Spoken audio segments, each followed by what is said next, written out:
Oh, I didn't hear you come in. Hello there. Father Foley here at St. Timothy's and St. Bartholomew's. This Sunday we have one of the most extraordinary passages from the Gospel of St. Matthew, chapter 1. Listen to this brief selection. The angel of the Lord appeared to St. Joseph in a dream and said, "Joseph, son of David, do not be afraid to take Mary, your wife, into your home, for it is through the Holy Spirit that this child has been conceived in her. She will bear a son, and you are to name him Jesus, because he will save his people from their sins." When Joseph awoke, he did as the angel of the Lord had commanded him, and took his wife into his home. It's one of the few times that St. Joseph is mentioned in the Bible, and yet this man had an impact that has touched the lives of every man, woman, and child that has ever lived. He is a model of fidelity, of courage, of responsibility, of true manliness.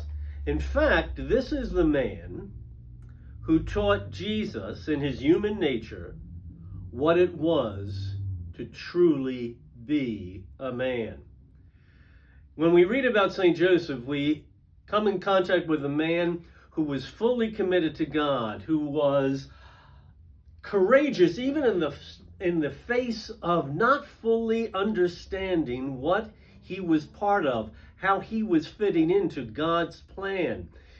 He discovers that Mary has conceived a child by the Holy Spirit, and he is instructed by what we believe is the Archangel Gabriel to trust God's plan, to recognize that Mary has conceived by the Holy Spirit, and that the child to be born is to be the one who saves his people, all people, from the power of Satan and sin.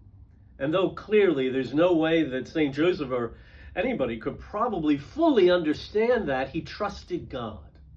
He knew that what God asked him to do, the Lord would provide him with the strength, the wisdom, and the guidance to do it. Now, we live in a world today that is often toxic, with a distorted and even an abusive view of what it means to be a leader and to be a man. Too oftentimes, the picture that is presented in the media of masculinity is one in which women are used and abused, that are referred to in the most crude and revolting and degrading words. And yet, we have an example in St. Joseph of true manliness.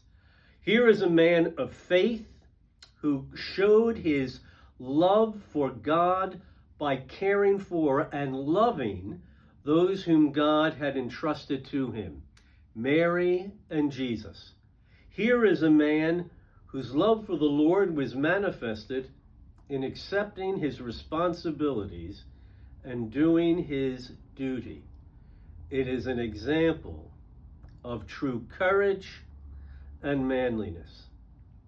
As we move towards Christmas and into a new year, for men and women of every age, what better friend and model do we have than St. Joseph to imitate? A man of faith, a man of courage, a man of love who manifested that love in caring for those around him, and a man who accepted his responsibilities and fulfilled his duty. In a world where too many people make excuses for not doing what is right, or for evading their responsibility, or not accepting their duty, St. Joseph is a model for all of us to follow. So, come join us.